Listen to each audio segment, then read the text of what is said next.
Irmãos queridos, vocês vão estar nesse momento aqui estudando e compreendendo aspectos referentes a seitas e heresias. Por que isso é tão importante? Por que isso é tão importante de se entender? Quando a gente está falando de seitas e heresias, e é claro, a gente vai focar nas seitas e heresias cristãs, né? Ou que se dizem cristãs. A gente não vai pegar todas as seitas e heresias do mundo, se cataloga cerca de, atualmente, em vigência, né? Não aquelas que já não existem mais em termos de atuação, mas acredito que se exista pelo menos no Ocidente 700 seitas. Então, que estão em andamento. Então é muita coisa, não dá. Escolhemos algumas aqui para trazer informações pertinentes e são seitas que você convive, né? Você conhece pessoas, por isso são importantes de serem expressadas. Eu vou pedir que algum irmão ou irmã possa orar por nós com voz alta, pedindo a Deus que ilumine a nossa compreensão acerca da aula. Por favor, Priscila. Deus Pai, Senhor, te agradecemos por esta manhã, Senhor. Te agradecemos, Senhor, porque o Senhor permitiu que possamos ser instruídos pela Tua verdade, Senhor, pela Tua palavra. Ajude nossos corações, Senhor, aqui nas Escrituras, aqui na suficiência das Escrituras, Senhor. Abra o nosso entendimento, que o Espírito Santo nos ajude a compreender e crer nas verdades, Senhor.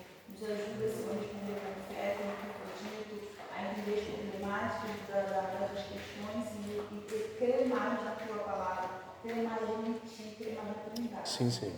Dai-nos graça na esperança, misericórdia, Senhor, te pedimos. Em nome de Jesus, amém. Amém.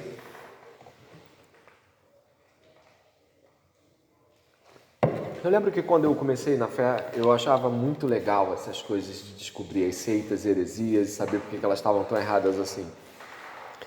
Mas acho que era uma espécie de fogo inicial comum àqueles que descobrem que estão do lado certo da verdade, né, ou do lado da verdade. E aí a mentira passa a ser algo a ser combatido e com muita veemência a gente quer mostrar para um TJ que Jesus é Deus. Depois vai passando o tempo, você vai vendo que a própria estrutura teológica é densa demais e você precisa gastar tempo com aquilo que é de fato a verdade, mais do que em tentar descobrir como a mentira é mentira. E é claro, não existe uma negação da necessidade de descobrirmos o que vamos ouvir aqui, mas eu não sei se a minha experiência pessoal é compartilhada com alguns, que é aquela coisa de caramba, eu tenho que mostrar para aquele católico que ele... E, na verdade, de fato, há um lugar para isso, né? Existe um lugar para essa atitude amorosa de descortinar os olhos de quem está certo.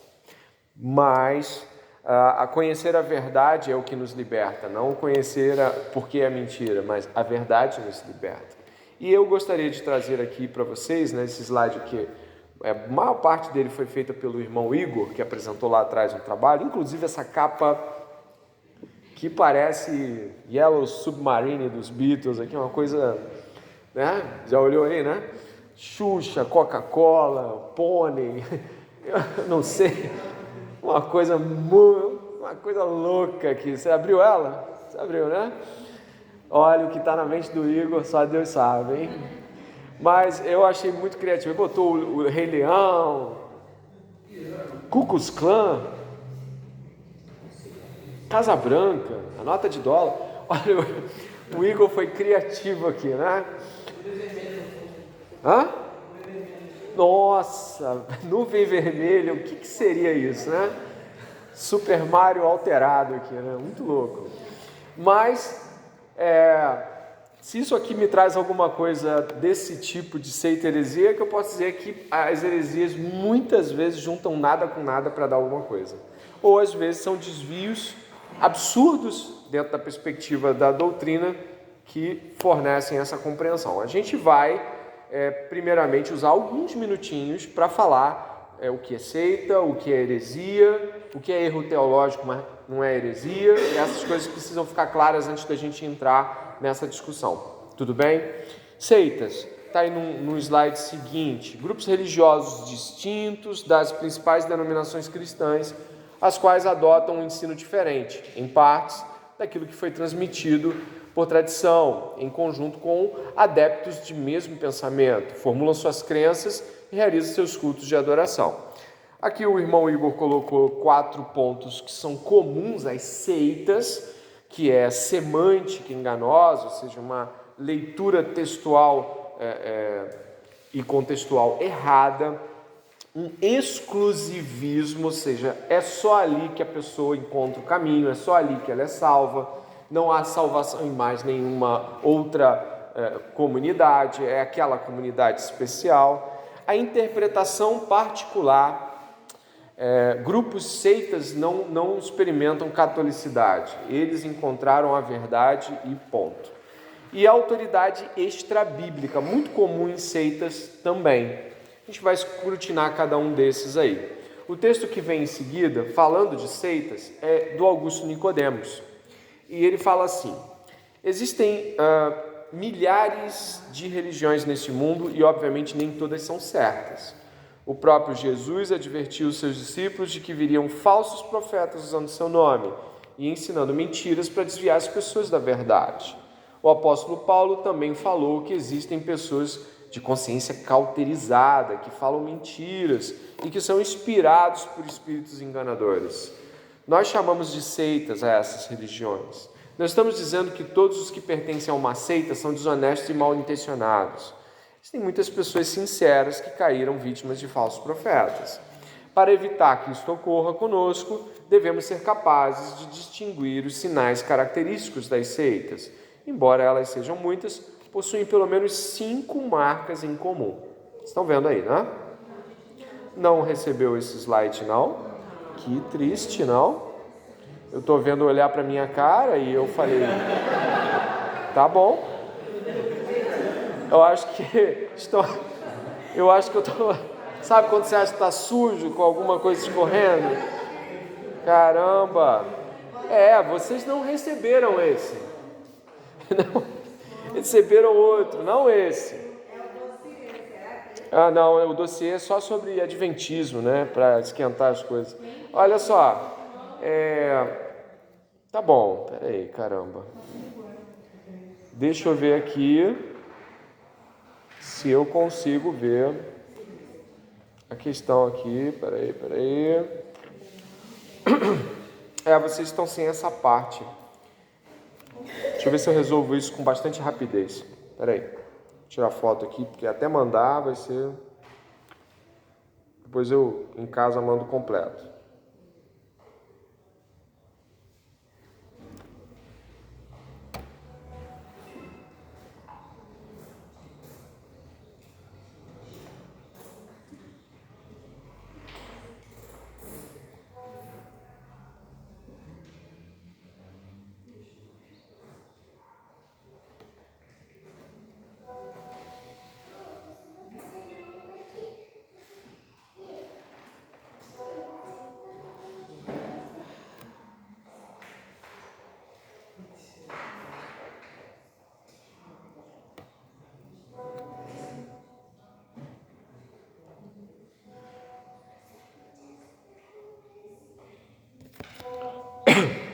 Sinalzinho aí denunciou que chegou. Vamos lá? Primeiro, que tem um. A primeira coisa que uma seita faz é usar outra autoridade além da Bíblia. A Bíblia não é uma autoridade única para uma seita. Olha o que diz aí o ponto 1. Enquanto os cristãos admitem apenas a Bíblia como fonte de conhecimento verdadeiro de Deus, as seitas adotam outras fontes. Algumas forjaram seus próprios livros, outras aceitam revelações diretas da parte de Deus, outras aceitam a palavra de seus líderes como tendo autoridade divina, outras ainda falam de novas revelações dadas por anjos, pelo próprio Jesus, e mesmo que ainda citem a Bíblia, ela tem autoridade inferior a estas revelações, ou às vezes autoridade equiparável, o que faz com que o texto errado, o texto que não é correto, ele passe a ter de ser encaixado nas letras da Bíblia. Vou te dar um exemplo: os livros apócrifos que a Igreja Católica assumiu após a Reforma Protestante, eles acabaram trazendo algumas coisas como oração aos mortos, você vai encontrar em Macabeus, e aí? E ela tem que encaixar isso na teologia dela. Enfim. O 2. Elas acabam por diminuir a pessoa de Cristo. Embora muitas seitas falem bem de Jesus Cristo, não o considerem como sendo verdadeiro Deus e verdadeiro homem, nem como sendo o único salvador da humanidade. Reduzem-no ao homem bom, ao homem divinizado, a um espírito aperfeiçoado através de muitas encarnações, ou a mais uma manifestação diferente de Deus, igual aos outros líderes como Buda, Maomé. Então, a ideia de Jesus Cristo ser pormenorizado é algo comum a seitas cristãs e até não cristãs, como o kardecismo, que admite uma ideia de Jesus, por exemplo. 3. As seitas ensinam a salvação pelas obras. Isso é comum de toda a seita, né? O membro fiel, ele acaba sendo o membro que ele faz coisas importantes, tá bom? O Rafael recebeu, Isaac recebeu? Não, né? Tá mandando pro Isaac, Rafael recebeu. Alguém mais falta? É só as faltas que faltam, né? Então essa ideia de fazer por merecer é comum a seitas também. 4 e 5, as seitas são exclusivistas quanto à salvação. Pregam que somente os membros do seu grupo religioso poderão se salvar, enquanto que os cristãos reconhecem que a salvação é dada a qualquer um que se arrependa ou arrependa-se dos seus pecados e crê em Jesus Cristo como único Senhor e Salvador. Então, a salvação numa seita é exclusivista. Por último, as seitas se consideram um grupo fiel dos últimos tempos. Elas ensinam que receberam algum tipo de ensino secreto de Deus que havia guardado para os seus fiéis perto do fim do mundo. É interessante que toda vez que nos aproximamos do fim de um milênio, cresce o número de seitas afirmando que são o grupo fiel de Deus, que Deus reservou para os últimos dias da humanidade. Por exemplo, os Mormons e também os Testemunhos de Jeová, eles são advindos do final do século XIX. Né? Então, o século XX estava às portas, começam a surgir, então, aqueles que são os que entenderam o fim da nova ordem e, então, estabelecem um novo culto, agora sim, o culto certo, estava todo mundo errando até ali. Aqui tem algumas coisas que são comuns a essas seitas, né? As heresias mais comuns das seitas. Dê uma olhada no slide seguinte, no slide, né? Temos um slide com o título de heresia, você achou? Acredito que sim, né? Um slide daquele grupo de slides. Universalismo, todo mundo é salvo no fim das contas, né? No final das contas ninguém vai para inferno nenhum. Justificação por obras, ou seja, você faz coisas, a salvação vem. Teologia da dupla aliança também é um negócio complicado. Israel foi salvo de um jeito e os gentios são salvos de outro. Como é que a gente fica com a frase de João 14,6? Ninguém vem ao Pai? Judeus e gentios. A teologia da confissão positiva, que você encontra em Kenneth Hagin e outros que Benny Hinn também usou. Você professa algo e aquilo vai acontecer porque tem poder nas palavras. Pelagianismo, que é a percepção de que o homem consegue ir até Deus a partir de suas próprias forças, e inclusive consegue não pecar. Unitarianismo, Deus é um, no sentido de que ele é um e é uma pessoa só. Mas tem Jesus, mas tem o Espírito, aí algumas seitas vão dizer, mas aquilo ali é o modo como Deus aparece, ele aparece naquela figura. Então a ideia do unitarismo é uma ideia que nega a afirmação trinitária. Negação da divindade de Cristo e tantas outras, né? Eu vou para a foto onde você encontra a ideia de heresia. Por quê? Toda seita precisa de uma heresia. Você encontra aí, diferença de seita para heresia. Fechou? É uma foto que eu mandei. Diferença de seita para heresia. A diferença da seita para heresia é de que a seita é a comunidade dos hereges. A heresia é o pensamento equivocado, é o pensamento teológico, o pensamento errado. E os hereges fazem parte de uma seita. Ou seja, quando você tem uma seita. Enquanto comunidade, tem pessoas que professam heresias. Mas o que essa palavra quer dizer? Dá uma olhada. Mas afinal, o que significa a palavra seita e heresia? Ambas derivam da palavra grega aeresis, que significa escolha, partido tomado, corrente de pensamento, divisão, escola. A palavra heresia é a adaptação de aeresis. Quando passada para o latim, a heresis virou secta, que é a tal da seita.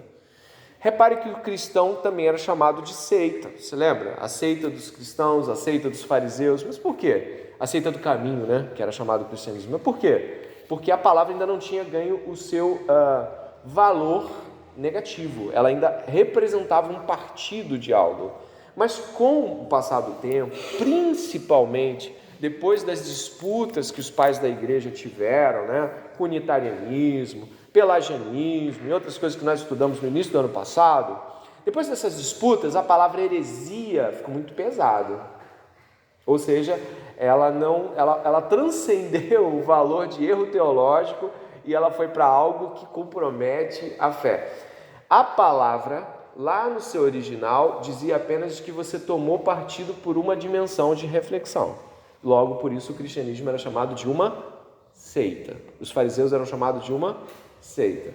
Mas com a progressão da história da igreja, a palavra aeresis, que depois em latim é seita, ela vai ficando pesada. E aí se você fala, fulano é herege, o que vem na sua mente? Você já, caramba, esse cara está fora da fé. Com a Idade Média, perseguições, pessoas mortas na fogueira por conta de heresias, e às vezes supostas heresias também. Às vezes a pessoa estava falando algo que não era heresia, no sentido de que era uma versão possível da compreensão que ela estava tendo. Ela também era queimada na fogueira. A palavra heresia também vai ficando mais cheia de significado de caramba, um herege em nosso meio, entendeu? Mas no seu valor inicial ela tem a ideia de partido, tomar partido de uma percepção. Será que é importante para a gente entender isso?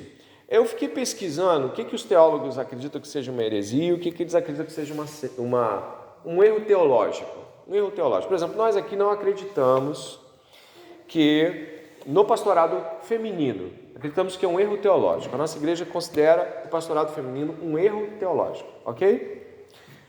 Mas e qual a diferença? Não é uma heresia por quê? Então, eu coloquei aqui uma foto de uma ideia aqui da sistemática do Frank Ferreira.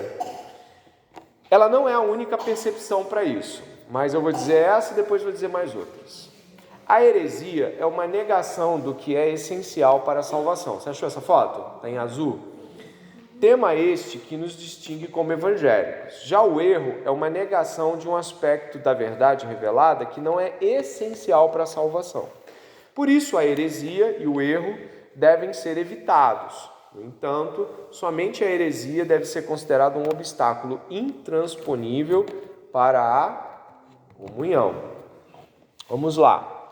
Os arminianos creem que Deus faz toda a obra, de que é a graça que vem a ele e não ele que vai à graça, a graça preveniente.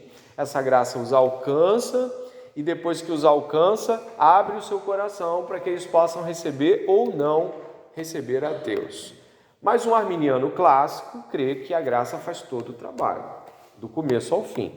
Cremos que há um erro na percepção da capacidade do ser humano de dizer sim para Deus quando está morto em seus pecados e delitos. Também não há nenhuma margem escriturística para uma pessoa que recebe essa graça preveniente e ela fica mais ou menos lúcida para poder dizer sim. São conjecturas ou pensamentos teológicos que nós, monergistas, calvinistas, não aceitamos. Mas a profissão de fé da graça sendo a única causadora da salvação de alguém, da obra de Cristo ser suficiente, da trinitariedade e de todas essas dogmáticas tão importantes, faz dos arminianos nossos irmãos. Cremos que seja um erro teológico, mas não uma heresia. Mas eu conheço calvinista que acredita e chama assim, não sei se você já viu, a heresia arminiana, né? Fala assim com todas as letras. Então, temos que ter cuidado para que não lancemos fora da comunhão aqueles que acreditam que somente por Cristo Jesus a salvação se estabelece. Porém, existem erros que trazem muitos problemas para a igreja. Isso aí você não precisa ter dúvida nenhuma. Erros eclesiológicos, erros na disciplina, Igrejas que não disciplinam. Você sabia que tem isso? Que igrejas que acreditam que disciplina é algo errado. É complicado. Por exemplo, lá no pequeno grupo, uma das pessoas que visitou o pequeno grupo lá de Vila dos Teles chegou para mim e falou o seguinte: eu não acredito no inferno. Acho que eu até falei para a Rita sobre isso, não sei se eu falei. Eu falei assim: meu Deus, como essa pessoa não acredita no inferno? O inferno é bíblico, o inferno é pregado por Jesus, fala do inferno.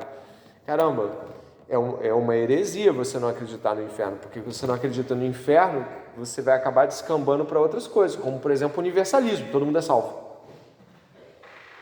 O aniquilacionismo, as pessoas são aniquiladas, sabe?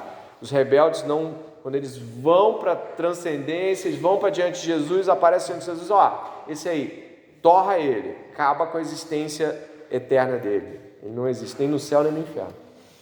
Então, nesse sentido, quando nós estamos falando sobre heresias, temos que ter esse cuidado. Agora vamos deixar problema para você. Todo erro teológico, no valor que a palavra tem, é uma heresia. É uma escolha de pensamento diferente, é uma heresia. Só que a heresia, ela tem um tamanho de problema grande para a salvação. Então é só para a salvação? Sim, mas a salvação implica que Deus seja triuno. A salvação implica de que a graça seja suficiente. A salvação implica na justificação, não por meio de obras. A salvação está no lugar correto, traz muitas implicações. Ela vai se desdobrando até você encontra Deus. Ou seja, a salvação, ela não é apenas ser salvo, mas uma série de afirmações que se faz ao redor dela. Por isso, o erro teológico, ele não compromete a salvação, mas ele não compromete a salvação porque ele não compromete tudo aquilo que se desencadeia para chegar até a salvação. Tá indo?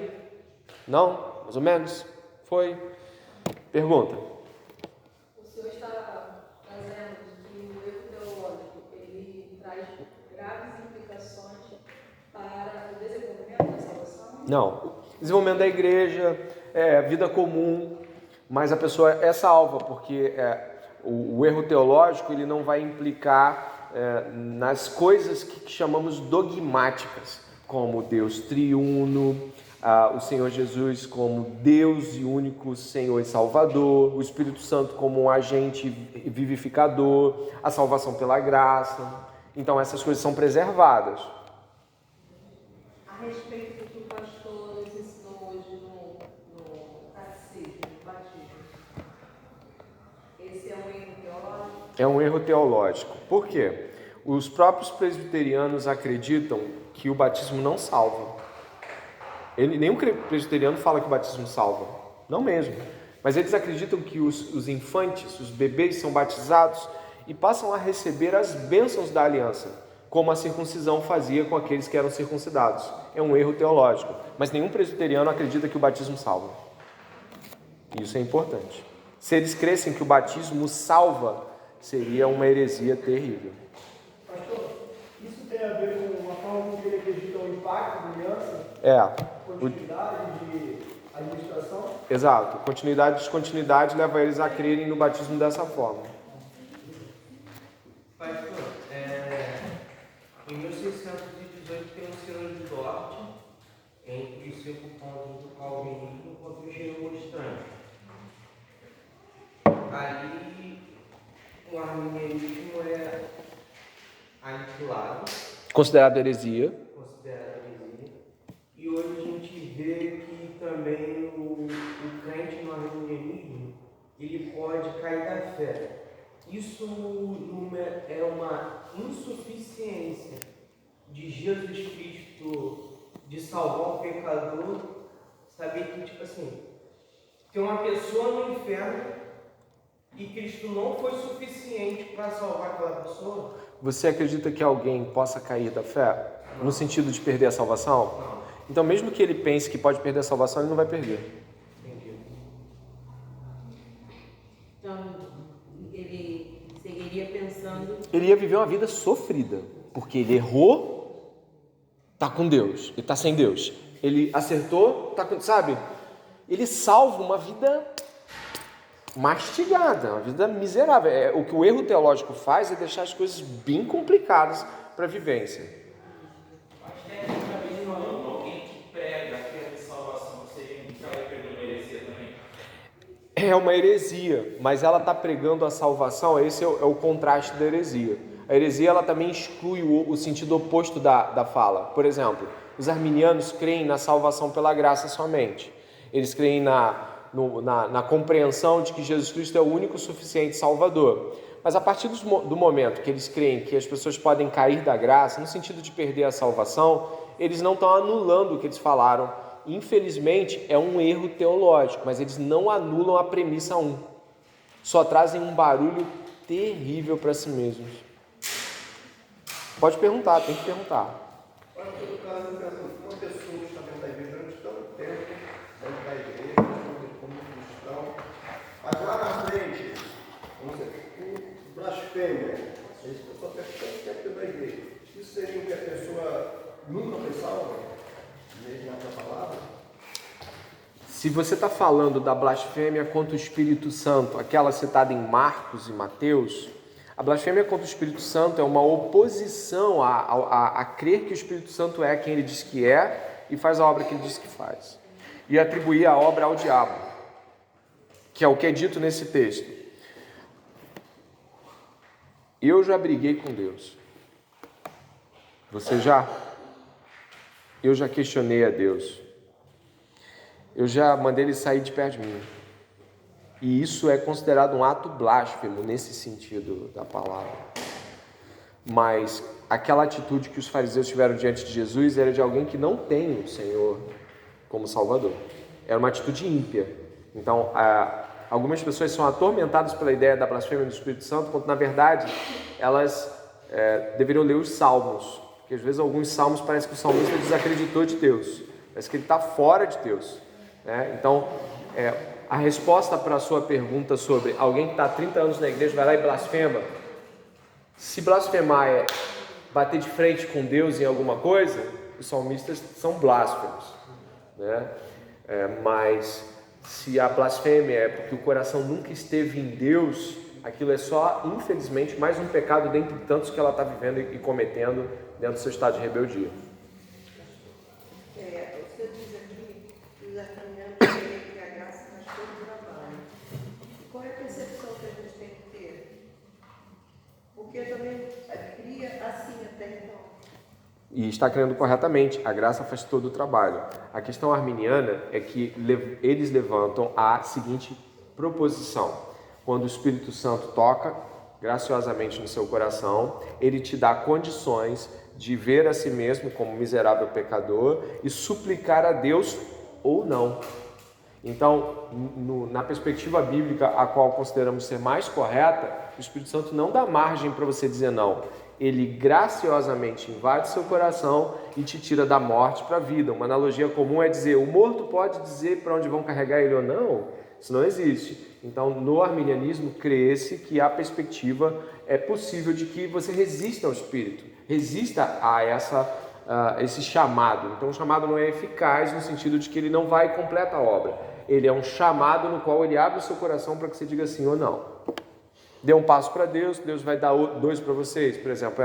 Isso é pelagianismo, semi-pelagianismo. No arminianismo o Senhor está falando com você, abra o seu coração, não diga não para Deus. A gente pode falar isso para um crente, porque um crente, ele às vezes está militando contra a obra de Deus, mas ele não vai ficar o tempo todo militando não, vai ter um momento que o Senhor vai lá e vai dobrá-lo. Eles creem que eles têm o homem poder escolher a questão do livre-arbítrio, né? Isso. O homem tem o livre-arbítrio para escolher ou não, se vai aceitar isso. Sim, a Bíblia inteira fala sobre a ideia de que Deus controla a história. Salmo 139 diz que todos os nossos dias estão contados, escritos sem que nenhum deles houvesse. É difícil acreditar num livre-arbítrio e um Deus soberano. Agora, não se negue à responsabilidade humana. Não sei como Deus consegue fazer isso, mas Ele consegue. Dá margem para que a escolha humana e o total controle divino aconteçam ao mesmo tempo. Não consigo fazer isso, eu não consigo às vezes lembrar do que eu fui fazer no outro quarto. mas Deus é. Deus é. Bom, eu sei que fica brotando pergunta aí, não fica? Cabecinha fica, mas a gente vai ver algumas seitas aí nesses 30 minutos e eu espero que você possa reconhecê-las, tá bom? Eu quero começar pela Universal do Reino de Deus. Ih, tem tem show. Contexto histórico da Universal, que é de formação de 1975, 2 obreiros da Igreja Nova Vida, do bispo Roberto McAllister, montaram, aí você pode olhar no seu slide, eles montaram uma igreja, a Igreja da Bênção, que depois virou a Igreja Universal do Reino de Deus. R.R. Soares não continuou trabalhando com o bispo Macedo, o R.R. Soares, se não me falha a memória, é cunhado dele, né? O pessoal conhece aqui, Ana Carolina, assim. E o nome da filha dele é? Uma rapidez, cara.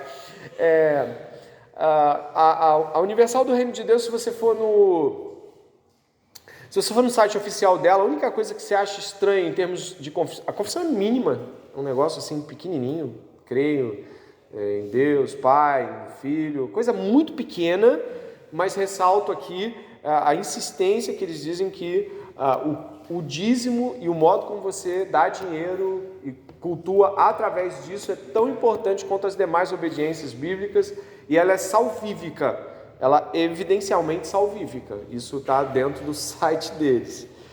Bom, principais crenças práticas, sincretismo religioso, eles misturam coisas materiais, sal grosso e vela, rosa, meu Deus do céu, já tudo, bombom, o que tiver dispõe.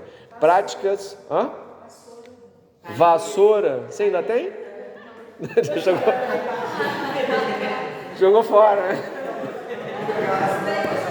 Jogou fora a vassoura. Oi? A vassoura de Moisés, né? Vamos lá. Práticas ritualísticas e estranha manutenção de fé, elas criam rituais, a gente vai ver alguns aqui. Judaização, tem arca, tem princípios judaicos envolvidos, entendimento errôneo de guerra espiritual, teologia da prosperidade, simonia, venda de coisas como sagradas, simonia, venda de óleo, venda de essas coisas. Proselitismo religioso, ou seja, eles acreditam que eles podem pegar uma santa católica e chutar e quebrar, e aquilo é um ato de fé, se deu um problema para eles, não é nada. Tá? Salvação por obras, é bem claro, né? Você faz por merecer, não há catolicidade, nenhum membro da Universal pode frequentar outra igreja, visitar outra igreja e participar de um estudo bíblico. Nós tínhamos um estudo bíblico na quarta-feira e tinha uma mocinha que era da Universal, ela até estudava com o David e com a Raquel. E ela falou assim: André, eu queria vir aqui de novo, mas eu tenho que vir escondido. Como assim ter que vir escondido? Não pode saber o pessoal da igreja que ela está visitando um estudo bíblico. Que coisa, né? Coisa de seita mesmo. Entendimento confuso de justificação, ou seja, envolve obras e envolve fé, envolve graça, uma coisa disforme. Entendimento confuso sobre presbitério. Então, os presbíteros, eles são figuras extremamente altas. Os pastores são, como você pode ver, figuras assim, mediadoras da ação com o divino, com o demônio, né? O demônio também, ele tem um respeito muito particular com o pastor, ele tem que ir lá na frente. Também se tem uma ideia muito, não foi colocado aqui, mas uma ideia quase católica romana, de percepção do bispado, só não é hereditário. Não sei o que vai ser com a morte do Macedo, né? Aqui tem uma imagem com 4 visões aqui das loucuras, né? Sessão do descarrego, banho com as 7 águas, aqui ele vestido com uma roupa judaizante, e ali o ritual sagrado, ali tem um trono ali, que deve ser o trono de Jesus. Jesus não veio, né? Você pode ver ali, ele não apareceu, ou não foi convidado, talvez. Mas a ideia é que a Universal é uma seita com todos os aspectos mais claros de uma seita, né? Eles dizem que, dá uma olhada ali, A Universal também crê que os dízimos e as ofertas são tão sagrados quanto a palavra de Deus. Os dízimos significam fidelidade, as ofertas, o amor de um servo para com seu Senhor. Todos os que servem a Deus têm o direito a uma vida abundante. E o que o Senhor Jesus afirma no livro de João 10:10, eu vim para que tenham vida e vida em abundância. Essa frase aqui nada tem a ver com dízimo, nada tem a ver com oferta, tem a ver com a vida em Deus, tá? João 10 fala sobre Jesus ser a porta por qual você entra, ele é o aprisco certo, é o pastor certo, é tudo sobre vida espiritual, vida no interior de alguém, não tem nada a ver com dinheiro, tá bom? Alguma pergunta sobre a Universal? Tem, pastor.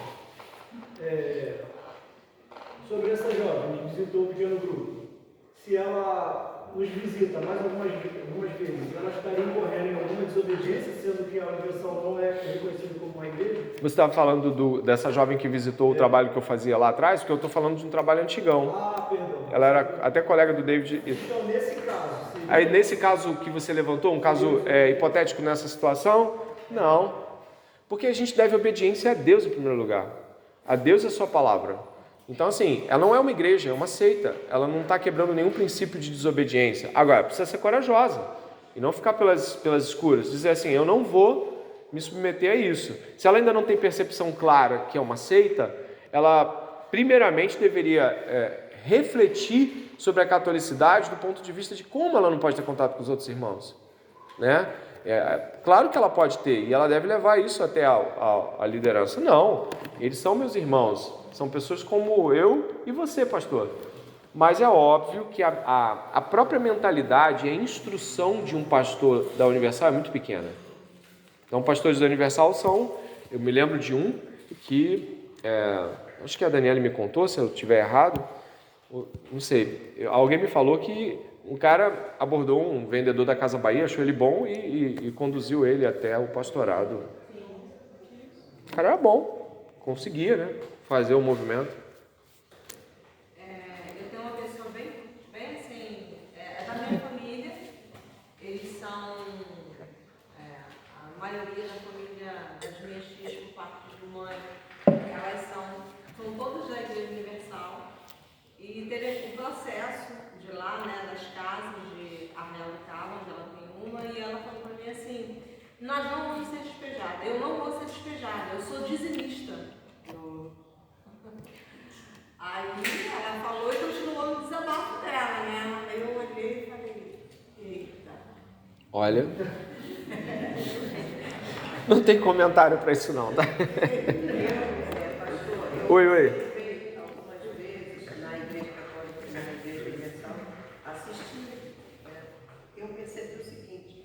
Mesmo eu, na minha ignorância total a respeito da palavra de Deus, consegui observar que o bispo Macedo, o bispo primaz da Igreja Universal, não tem entendimento nem conhecimento bíblico nenhum. Ele nem sequer sabe orar como a Bíblia fala. Ele não tem nem palavreado cristão, ele não tem. Já várias vezes já vi ele falando sobre o aborto, tem que abortar mesmo.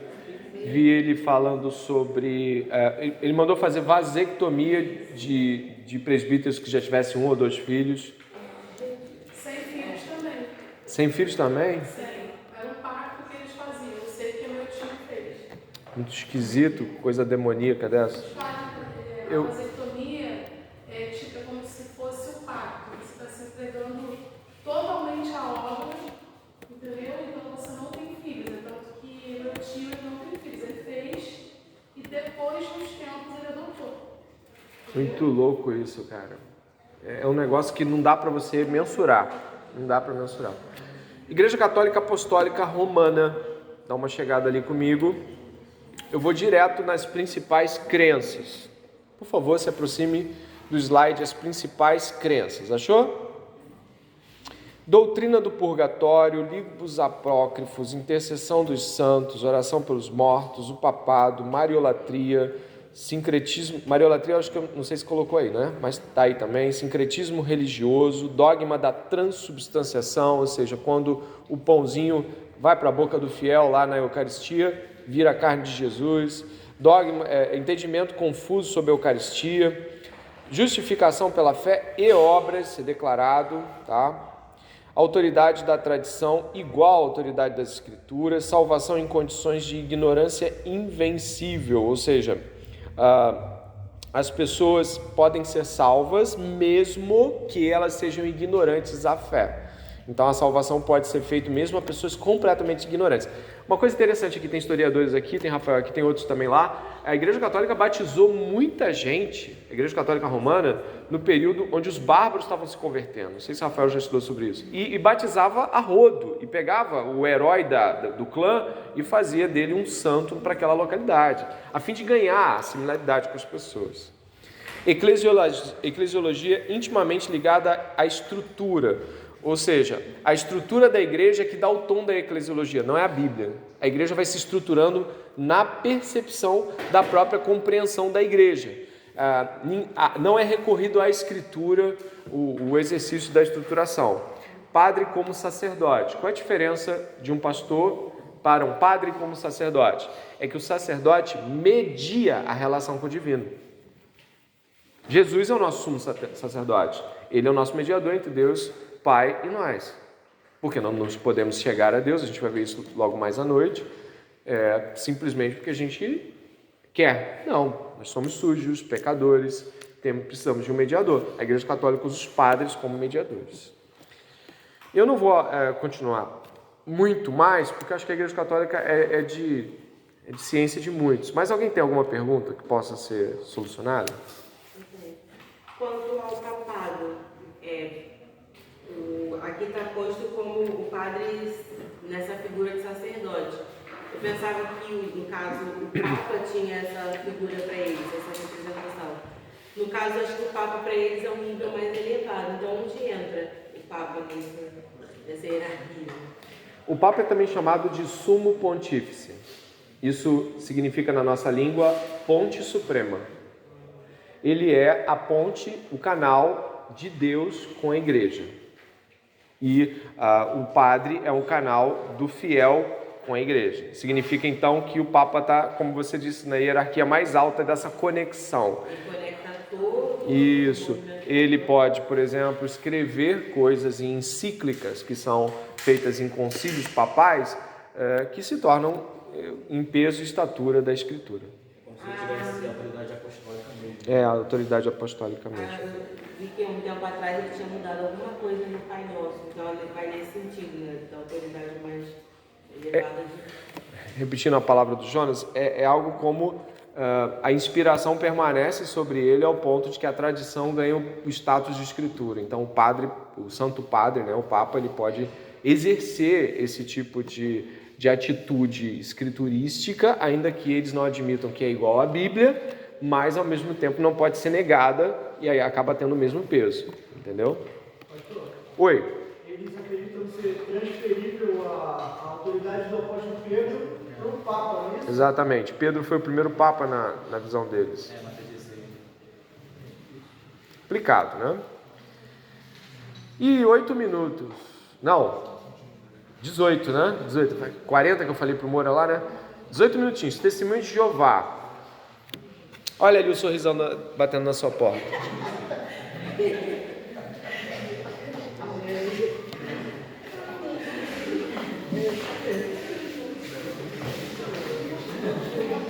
Você já?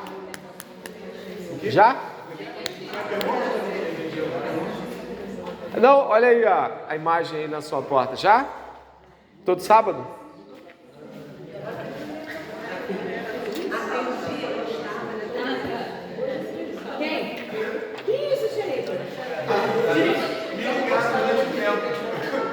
Nunca achei na face da terra uma coisa dessa. Pois é. Vamos lá. Contexto histórico. A organização atual das Testemunhas de Jeová começou no final do século XIX. Naquela época, um pequeno grupo de estudantes da Bíblia perto de Pittsburgh, Pensilvânia, Estados Unidos, começou uma análise sistemática da Bíblia. Eles comparavam as doutrinas ensinadas pelas igrejas com o que a Bíblia realmente ensina.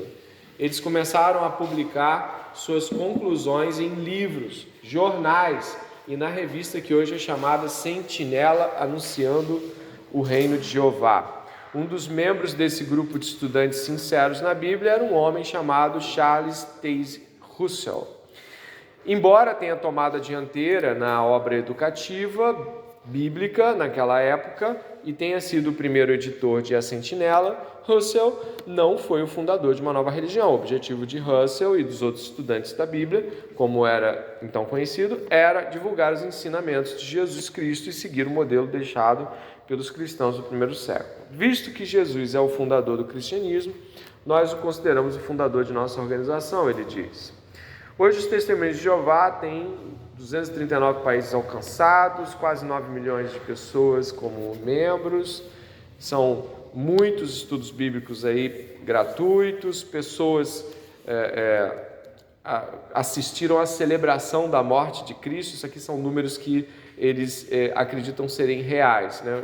Os Testemunhos de Jeová têm umas invenções que envolvem, por exemplo, pessoas, né, que eles acreditam que se relacionam mais propriamente com aqueles que serão escolhidos. Vocês já ouviram falar de 144 mil? Inclusive, para você ser um deles, você tem que vender aquelas revistinhas. A minha tia faleceu, minha tia teve muitos problemas com o Testemunho de Jeová, ela foi Testemunho de Jeová, teve muitos problemas porque ela precisava de transfusão de sangue. E quando chegou no limite, ela negou uma vez, duas, quando chegou no limite, ela teve que fazer a transfusão de sangue, ela foi prontamente excluída da comunhão com os irmãos. Principais crenças: unitarianismo, né? É uma crença unitariana. Falei. Essa parte da transfusão de sangue, como é que funciona para eles? Por que ele não pode? Oi? Transfusão de sangue? Porque eles leem Levítico ao pé da letra, eles são literalistas. Eles não contextualizam. O sangue é vida, é dito. E também no judaísmo não se come nada com sangue. Mas isso apontava para aquilo que viria a ser o valor do sangue em Jesus Cristo. Aquilo era uma figura do que o que haveria a ser. Então, as figuras do Velho Testamento, elas foram cumpridas em Cristo. Não há mais essa realidade com a qual devemos nos preocupar. Jesus Cristo já trouxe a definição para essa temática. Então não é mais alimento e coisas desse tipo, nem lua nova, né? Por exemplo, no domingo, a gente se reúne no domingo, tá? Mas o domingo não é um novo sábado, tá? A gente não pega e transfere todas as realidades do Shabá e faz o domingo virar o Shabá. Não é o Shabá. Nós guardamos, né, nesse sentido, o domingo de uma maneira diferente. Nós pensamos no domingo como os cristãos viam o domingo. Ou seja, os cristãos decidiram se reunir no domingo. Em algum momento você vê isso dogmaticamente? Não, você não vê. Você segue uma tradição cristã que remonta a Paulo, remonta a Pedro, remonta a todas aquelas pessoas. Mas não é o novo Shabá. Mas nós entendemos que os 10 mandamentos permanecem em seus princípios e aplicações objetivas. Tudo que está escrito ali permanece para nós. Logo, cremos, por exemplo, de que Deus criou o mundo em 6 dias e no 7º descansou de toda a sua obra. E deixou isso como um mandamento perpétuo para as gerações. Mas não cremos que é o 7º dia, mas um dos 7. Um em cada 7 dias você vai separar para contemplar aquilo que Deus fez, a obra de Deus, a obra de Cristo, que é a obra de Deus também.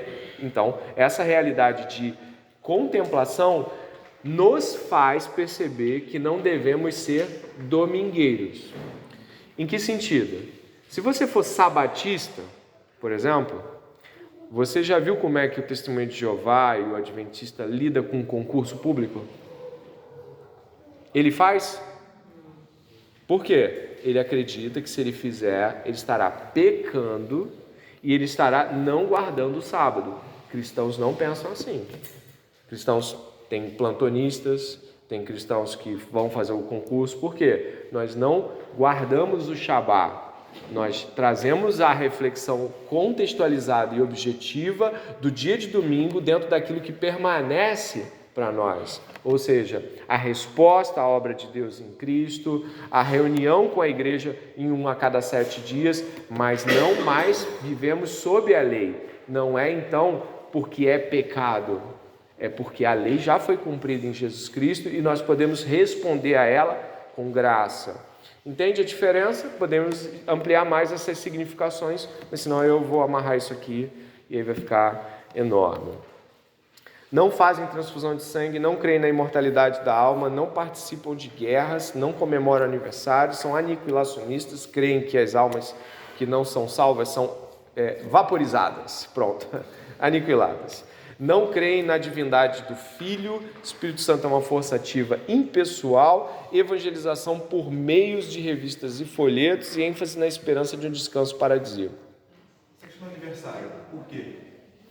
Eles acreditam que o aniversário não é algo que a Bíblia nos ordena fazer e de que ele começou a ser feito a partir de Constantino, a partir de implicações institucionais romanas dentro da perspectiva cristã. Essa parte de não participar de guerra também seria um literalismo deles, essa questão de não matarás? Não, seria mais a ver com você não se comprometer com as instituições. Isso tem a ver também, por exemplo, os anabatistas foram assim. Tá? Tem uma coisa importante nisso. Os testemunhos de Jeová, isso é relevante. Os testemunhos de Jeová não comemoram aniversários, mas por que nós deveríamos comemorar ou poderíamos comemorar? Sabe, os aniversários começaram a ser comemorados a partir mais ou menos do 2º e do 3º século. Sabe por quê? Porque os cristãos começaram a celebrar a possível data do aniversário de Jesus. Então, eles ficaram tão felizes com o aniversário de Jesus que perceberam que o aniversário era algo que poderia ser comemorado para eles também. Então, a resposta a algo nesse sentido é de que os cristãos perceberam de que haveria alguma alegria com a qual deveriam celebrar ano a ano, porque afinal o aniversário de Jesus foi uma espécie de símbolo para eles de que isso poderia ser feito também.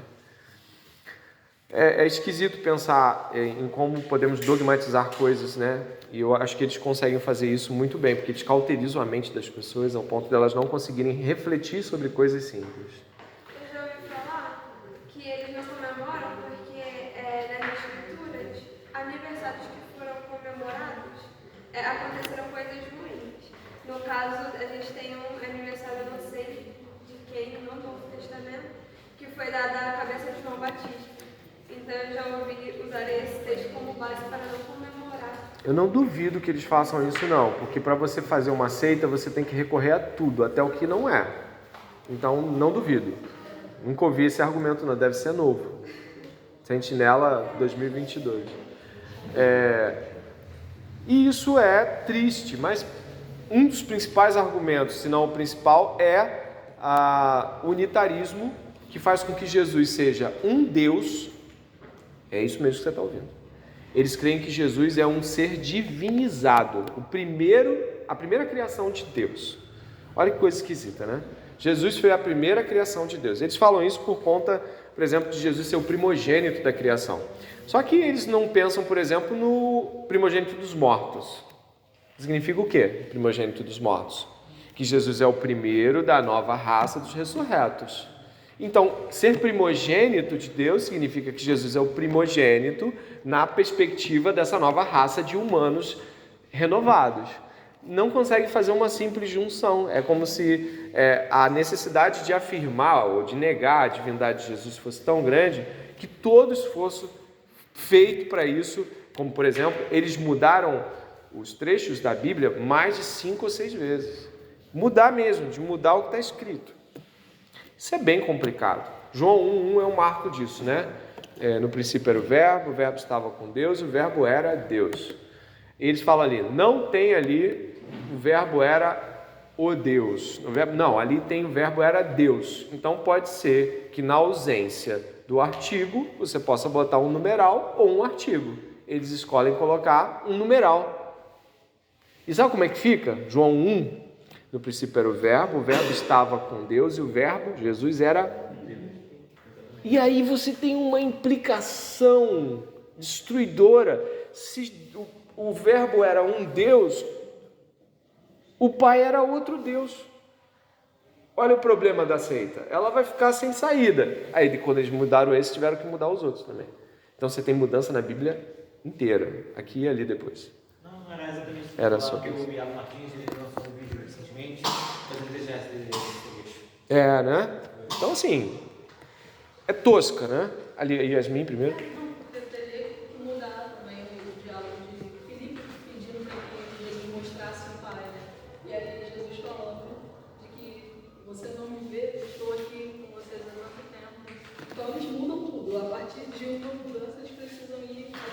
Porque você vai fazer um ajuste profundo na Escritura. Por exemplo, Jesus então ali, ele vai ser o reflexo de Deus, mas não é Deus. E aí você vai fazendo várias e várias interpretações, várias. Eles também continuam isso ali quando Jesus está com os ladrões, né? Eles trocam ali a vírgula e colocam assim, Jesus diz assim, hoje te digo, vírgula, estarás comigo no paraíso. Quer dizer, não seria naquele momento, mas um dia... Hoje te digo, estarás comigo, em algum dia você vai estar. É uma troca de uma vírgula, né? De uma vírgula. Claro que existem problemas que às vezes as nossas traduções dão a nós mesmos, como Romanos 9,5. Já viu? Não? Olha Romanos 9,5. Existe um problema na nossa tradução. Na verdade, a Sociedade Bíblica Brasileira já foi acionada em relação a esse erro, mas é um erro que infelizmente ainda não foi mudado.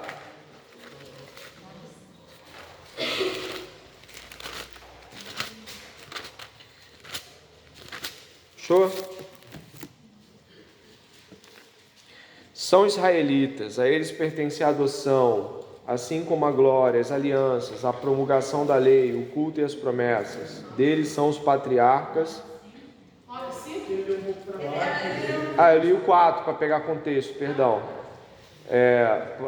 Promulgação de leis, cultos e as promessas. Deles são os patriarcas e também deles descende o Cristo, segundo a carne, o qual é sobre todos Deus bendito para sempre. Essa vírgula não está lá.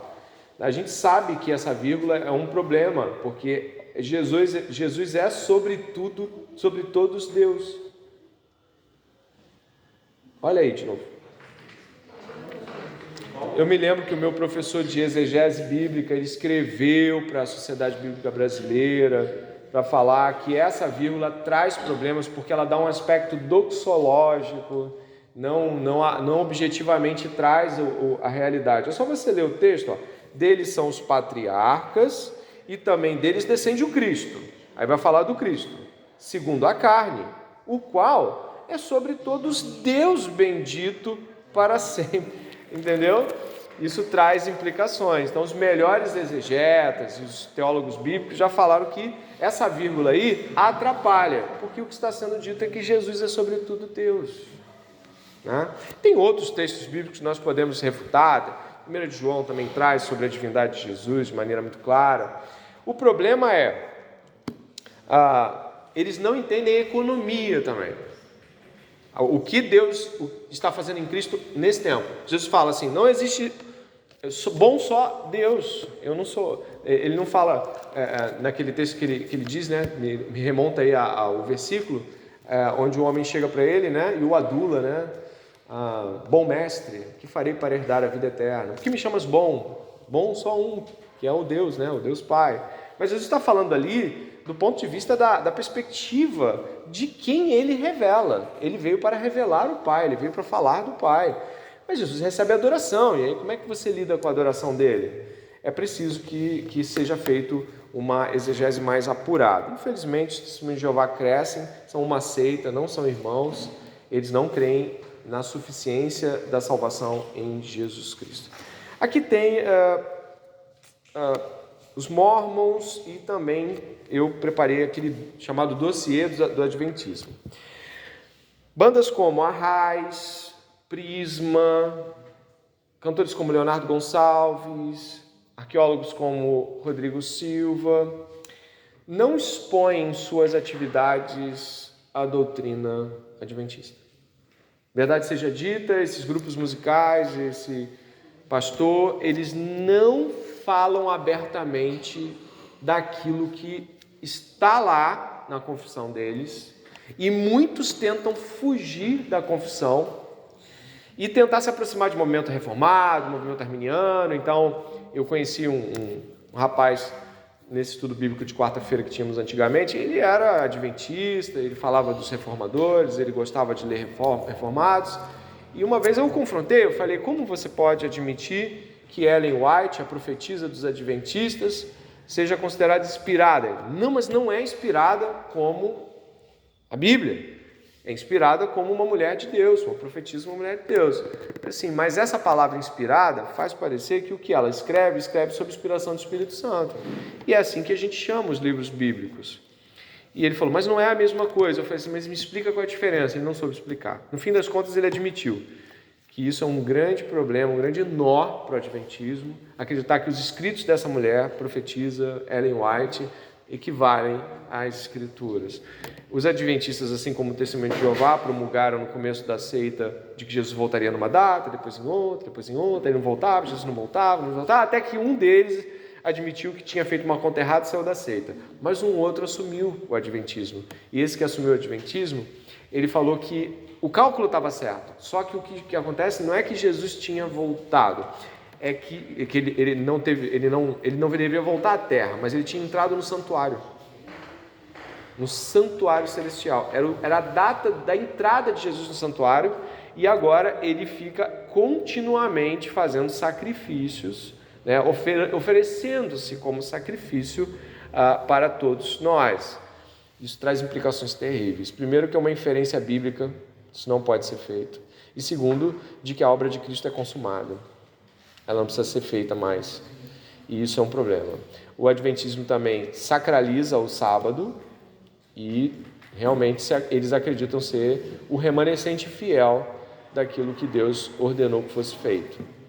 Todas essas realidades que eu estou expondo são apenas algumas dos problemas adventistas. Adventistas não são irmãos. Ah, mas se tem um adventista convertido lá, ele tem que sair de lá. Urgente. Muita pressa. Entendeu? Eles dão tons assim de salvação, de sacralidade, justificação a coisas como comer carne ou não, por exemplo. Por isso, assim, não são irmãos. Ah, mas e os Arrais e o Leonardo Gonçalves? As músicas dele não trazem o que eles creem. Não é verdade? Então, se por um lado não vai feder nem cheirar que você ouça, por outro lado, por favor, imagine se alguém chamasse você para um estudo bíblico e dissesse assim, cara, deixa eu te mostrar a música da minha igreja. Aí a música toca, nossa, que música linda, trinitária, profunda. Poxa, eu vou no culto sim da sua igreja, chega lá, uma igreja católica. Eles têm teologia para fazer uma música trinitária, mas é só isso que eles têm? Não, tem outras coisas. Então, o adventismo tem possibilidade de te enganar escondendo aquilo que não pode ser visto e te dando aquilo, né? O pastor Rodrigo Silva fala de arqueologia, né? Vai no Jô, já foi no Jô, já foi em todo lugar, não foi isso? Mas ele não fala de salvação, ele não fala sobre o santuário celeste, ele não fala sobre essas coisas. Eu vi ele falando sobre Ellen White num vídeo com uma dificuldade de admitir o calcanhar no calo aí, no calo ferido deles, que Ellen White é um problema hoje com o adventismo. Mas não somente esse, outros problemas também. Como achar que o arcanjo Miguel é Jesus, por exemplo, que os TJs também admitem da mesma forma. Quando o arcanjo Miguel disputava o corpo de Moisés, o arcanjo Miguel ali leia-se Jesus. Em nenhum momento a Bíblia confunde Jesus com anjos. Hebreus 1 abre assim, não é? Fizeste superior aos anjos, quanto herdou mais excelente nome do que eles. Por isso, enfim, 10h42, eu não sei nem, só pode ser a sua, não tem como continuar. É isso que ele queria no final. A gente faz uma aula, um estudo, eu vou fechar isso aqui. Se ele crê no que acabamos de falar e comunga com essa crença, ele está numa seita cheia de heresias. Alguém pode ser salvo lá? Pode. Alguém pode ficar lá? Não. Alguém pode ler uma passagem sobre a salvação do Velho Testamento, se converter nos TJs? Pode, o Espírito Santo é bondoso. Dá para ficar lá? Não. Alguém pode ler um trecho da Bíblia sentado esperando um culto da Universal? Pode, se converter lendo aquele trecho. Não dá para ficar lá não. São seitas. O Espírito Santo pode agir como ele achar que deve agir. Ele foi lá na casa de Cornélio e mandou anjo para chamar Cornélio. Cornélio sabia pouquíssimo das coisas. E Deus pode fazer essas coisas, só que isso não valida a seita. Não foi a seita que pregou a verdade. Alguém abriu a Bíblia e viu algo ali. Tá?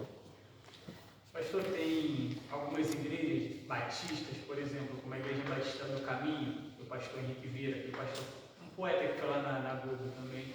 E tem a Igreja Batista, Comunidade Batista de São Gonçalo, que é a igreja do Ronilson Pacheco. Esses dois pastores têm bastante semelhança em exaltar a questão da teologia negra, teologia LGBTQI+. É possível considerar essas igrejas batistas como seita? E dentro de uma discussão, como é que a gente consegue discutir acerca desses temas, tentando tirar essa ideia de igreja que a Igreja Batista não é uma seita em relação a toda a questão histórica? Conheço o discurso dos dois. Eles são progressistas, né? E eles trabalham dentro de uma perspectiva, de uma leitura da Bíblia na ótica do progressismo. Ou seja, vou ler a Bíblia com um olhar negro, com um olhar LGBT, com um olhar feminista, com um olhar machista. É pegar a Bíblia e trazer o seu contexto de olhar para ela. É o que eles fazem. Então, por exemplo, o Henrique Vieira, num programa de TV, eu estava assistindo, acho que era aquele da Fátima Bernardes, ele falou que Jesus Cristo ter ressuscitado, ele precisa ressuscitar em nossos corações. Opa, temos um problema. A ressurreição de Jesus é um fato histórico. Ele realmente saiu de uma tumba. Ele realmente veio com um corpo de lá de dentro. Quando eu falo sobre uma ressurreição de Jesus, no Natal Jesus precisa nascer em nossos corações. Balela, Jesus não nasceu. Não brinque com a factualidade. A Bíblia é um livro histórico. Nesse sentido, ela está dizendo que algo aconteceu. Então, ele é um progressista, ele faz uma leitura equivocada da Bíblia, e os dois são hereges professos, como, assim, aquele Vitor Azevedo também, que, nossa, é terrível ver aquele jovem falando tanta besteira junto. Ele foi num programa de rádio aí que vocês devem ter visto aí. O pastor não era fantástico do outro lado, mas o Vitor Azevedo nossa, parece que está fazendo estágio para ser Caio Fábio, eu não sei. Então, assim, hereges, sim, a gente pode discorrer mais, se você tiver perguntas eu tenho resposta, mas sim, infelizmente. Tá? E como Caio Fábio também é um outro que diz que parte da Bíblia vale e que parte não vale. Paulo estava com uma diarreia mental em Romanos 9. E aí? 9, 10 e 11. Se ele tem um cacife para julgar a Bíblia, está fora de julgamento ele, né? O que fazer? Espero que a aula tenha sido abençoadora, ou no mínimo esclarecedora em alguns pontos. Eu passei. Passou rápido, né? Acho que foi rápido. Vamos orar? Senhor Deus e Pai, graças te damos, porque o Senhor nos preservou de tudo isso que nós ouvimos. Ainda que estivéssemos por lá em algum tempo, ainda que houvessem portas abertas para que, infelizmente, entrássemos por esses caminhos, o Senhor nos resgatou.